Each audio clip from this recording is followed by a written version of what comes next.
Next, I have the privilege and the honor of introducing a wonderful old friend and mentor, Reverend Dr. Otis Moss, who is really considered one of America's most influential leaders.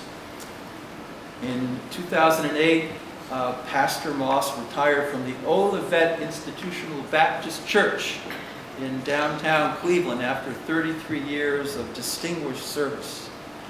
Earlier, he was co-pastor with Reverend Martin Luther King Sr., that's Reverend Martin Luther King Jr.'s dad, in case you're wondering, at the Ebenezer Baptist Church in Atlanta, Georgia. Dr. Moss served as chairman of the Morehouse College Board of Trustees for 10 years, and their most recent dormitory complex is the Moss Complex.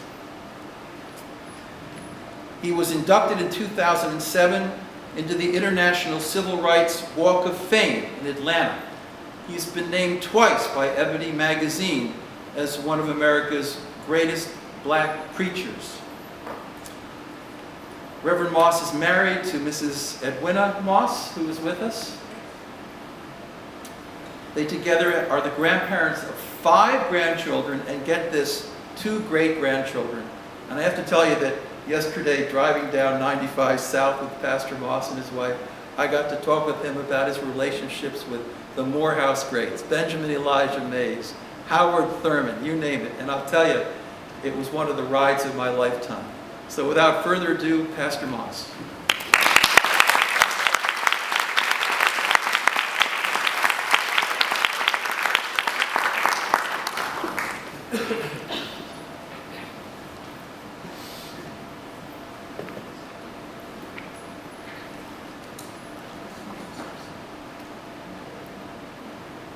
Thank you very kindly.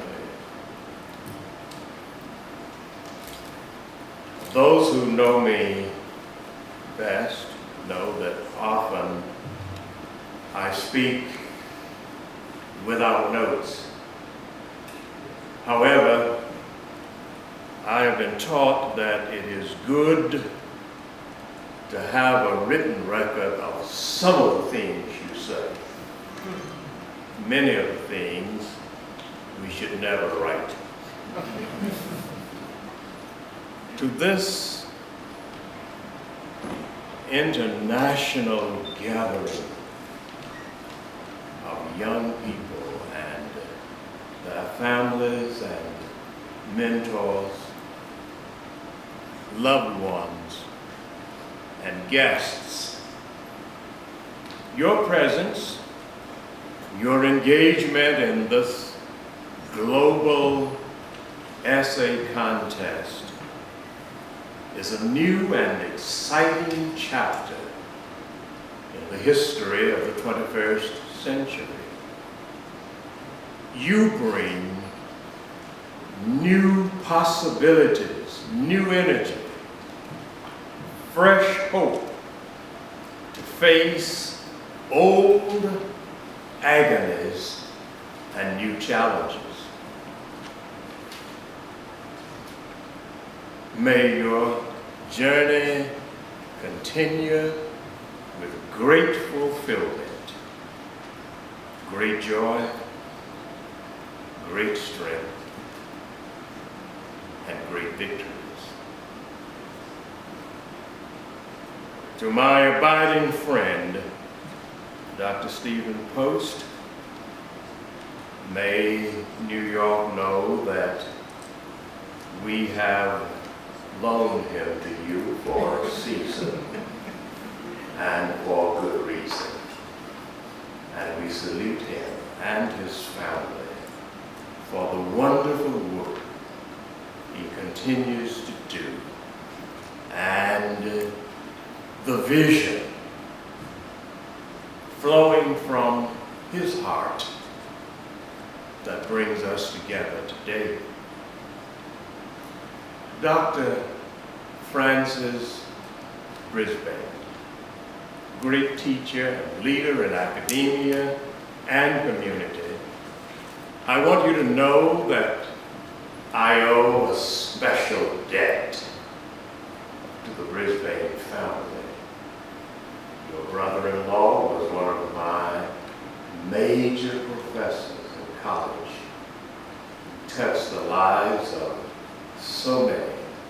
Time will not permit me to give that long, extended list of young people taught and mentored by him. He was an academic activist. And in my library, I consult often with his writings and publications. My beloved wife, Edwina, we have recently celebrated our 50th wedding anniversary.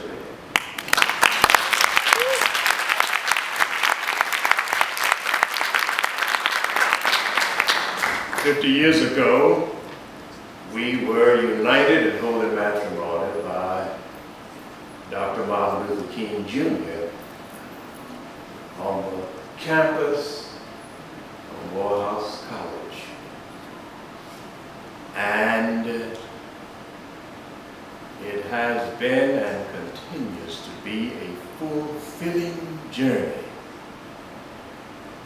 Thank you, Edwina, for all that you do and for what you mean to your husband, our children,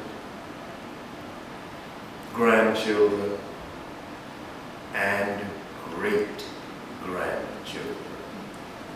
Thank you.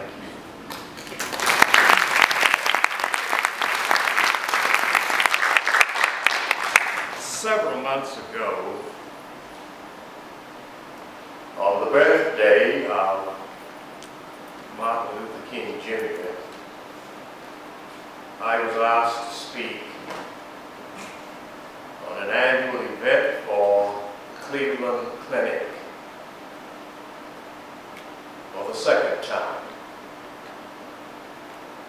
And I was moved by the theme of the clinic's annual report. Simple but profound words. The power of everyone. The power of everyone.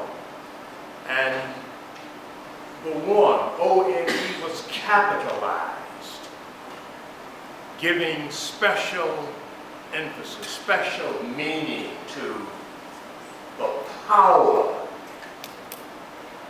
Sister Aisha, the power of everyone. And that is what this essay contest says to me, that you have power. Each of you. You have purpose. You have a reason for being. And out of that reason for being grows purpose. And out of that purpose is power. Let me put it another way. In your time and in your space, by God's grace, by eternity's will, you can make a difference.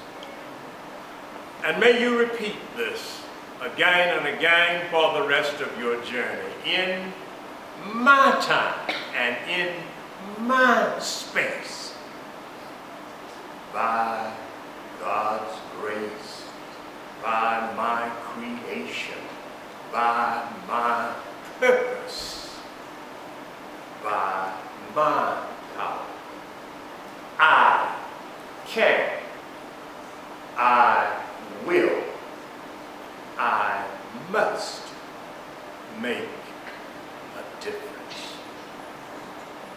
That's a bold statement. Let me, for a few minutes, defend myself.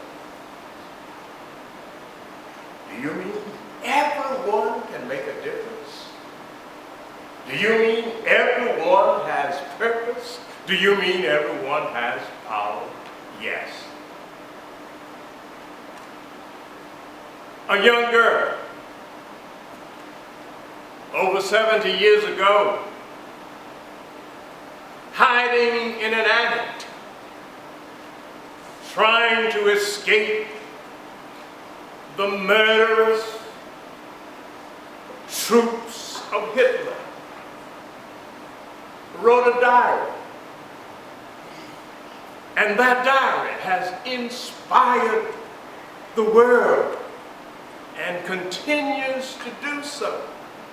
One report is that it was thrown in the trash as the troopers of murder invaded the attic where she was hiding. And it was picked up from the trash, translated, published. You and I can read it and be inspired. Anne Frank, born the same year that Martin Luther King Jr. was born, perished in a concentration camp, but the diary changes hearts, and in changing hearts, changes the world. In your time and in your space, by your purpose, by God's gift, by your being and your reason for being, you can change the world. A young woman sitting on a bus, exemplifying moral courage, initiated a movement that caused 50,000 people to walk, to march 381 days, non-violently, led by a 26-year-old pastor serving a church at a salary of less than $5,000 a year. Rosa Parks, Martin Luther King Jr. in their time and in their space helped to change the world. There is power in everyone because there is purpose in everyone. A young man born in a segregated city lived his early life in a Jim Crow, racist, dangerous culture, Louisville, Kentucky. I first saw him on the streets of New York in 1963. Didn't know who he was and didn't know quite what he was doing, but he was standing in front of what was then known as the Americana Hotel. And guess what he was doing? He was saying, come and get your real live autograph from the next heavyweight champion of the world. I looked at him and said, who is this? Where did he come from? I could wish that I had stepped up and got his autograph. I'm talking about the greatest, Muhammad Ali. In his time and in his space, he was more than an athlete. He was a world changer. Teaching people that slaves are named by their masters, but free people name themselves. In your time and in your space, you have the right and the power to name yourself and rename your moment.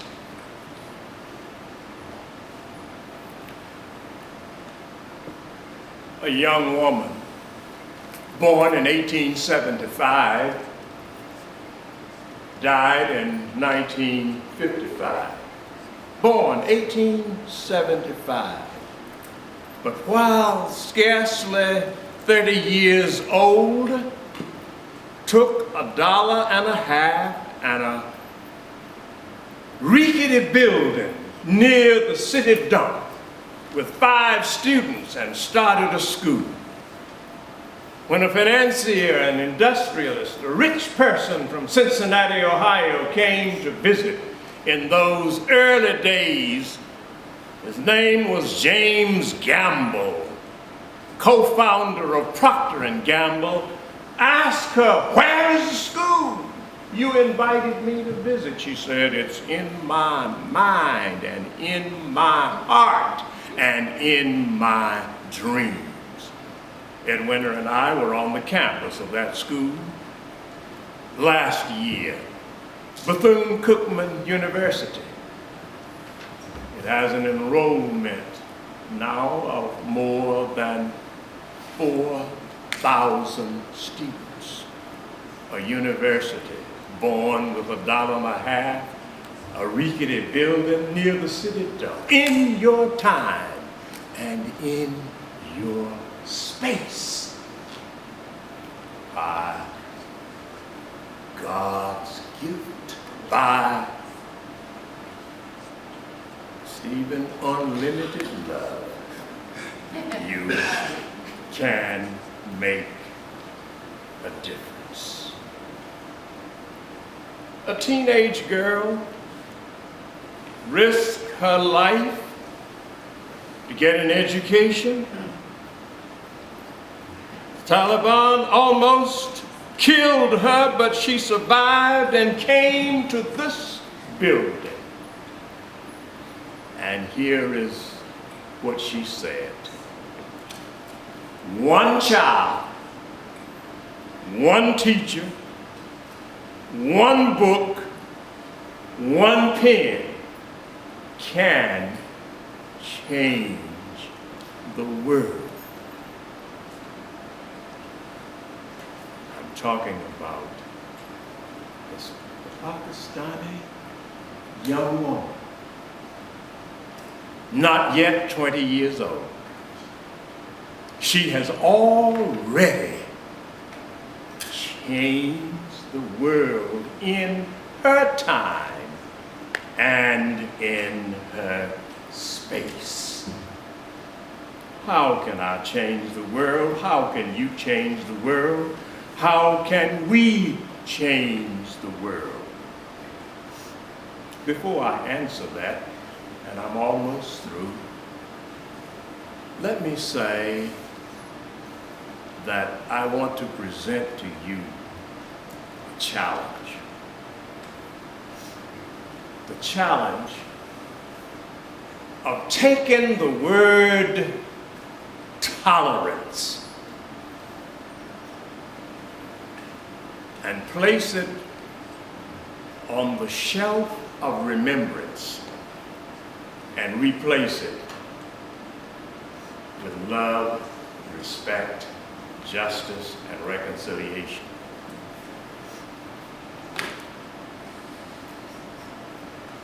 If you are about to get married, do you say to your life's partner, "I want to tolerate you for the next 50 years"? When you order a great meal to nurture your body and keep you alive, do you say to the chef or the server, "Bring me something I can tolerate"? Tolerance, although an operative term, exists somewhere between hatred and love. So we must rise above tolerance and move to the highest level of unconditional, unlimited love.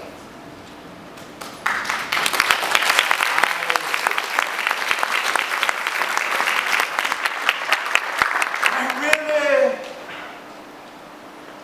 do not want to be tolerated. I want to be respected. And if we can respect each other, we can love each other. As the poet said, if I knew you and you knew me, and each of us could clearly see by inner light divine the meaning of your life and mine, we would differ less and clasp our hands in friendliness. If I knew you and you knew me. So in our time and in our space, let us get to know each other and respect each other and love each other. Then we will not tolerate each other. We will embrace each other, live with and for each other, and create a new world in our time and in our space. We can go from fear to courage and lead daily. We can go from injustice to justice and struggle for a lifetime.